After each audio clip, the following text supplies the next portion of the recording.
bienvenue la première. Aujourd'hui, on se lance dans une exploration un peu sensible. La fameuse question « Quel est ton salaire ?» Ah oui, la question qui fâche parfois. Exactement. On a consulté un guide qui donne des pistes, des sortes de répliques types en fait. D'accord. Et l'idée c'est de voir ensemble quelle stratégie on peut en tirer pour répondre avec plus d'aisance peut-être. Oui, parce que c'est une situation que tout le monde a déjà vécue, j'imagine. C'est ça. Alors premier cas de figure qu'on a trouvé, le repas de famille.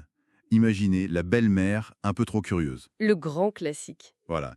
Et elle demande cash. Alors tu gagnes combien? La source suggère une réponse en deux temps. D'abord, un peu légère. Du genre Du genre, assez pour savourer un bon café chaque matin. Hmm, intriguant.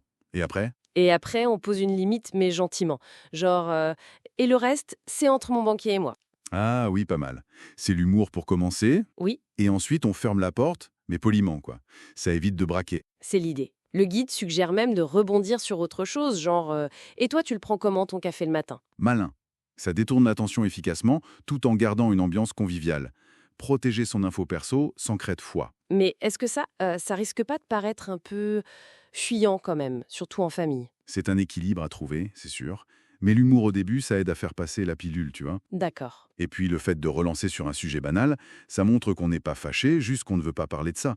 C'est poser ses limites en douceur. Ok, je vois. Alors, changeons de décor. La source parle aussi du contexte pro. Ah, entre collègues. Oui, la pause café typique. Un collègue, sympa mais curieux, qui lance la question. Et là, la stratégie est différente, j'imagine. Complètement. La réponse suggérée, c'est je suis payé en expérience et en rencontre. Ah, la fameuse. Celle-là, on l'entend parfois. Oui, mais il y a une suite. Mais je t'offre un café pour t'en convaincre. Ah, c'est mieux avec l'offre de café. Ça change tout. Pourquoi tu dis ça? Mais la première partie seule, payée en expérience, ça peut faire un peu bateau ou même un peu langue de bois. C'est vrai.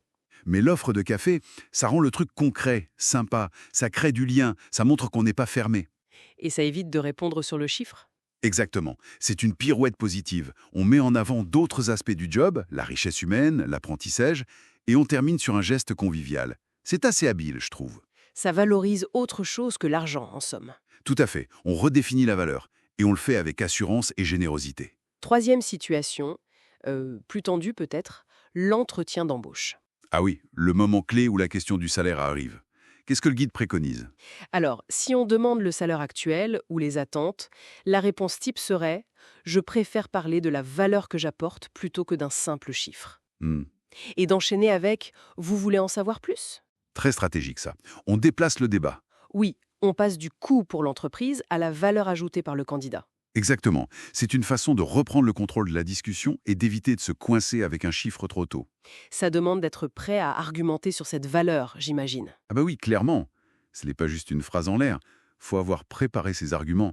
Qu'est-ce que j'apporte concrètement? Quel résultat j'ai obtenu? C'est une posture plus proactive. Oui. Et ça montre qu'on est focus sur la contribution, sur la performance. Ça permet de négocier plus tard, une fois que l'employeur est convaincu de la valeur, justement. Donc, si on essaye de synthétiser un peu ce qu'on a vu, Vas-y. on a plusieurs outils en fait tirés de ces lectures.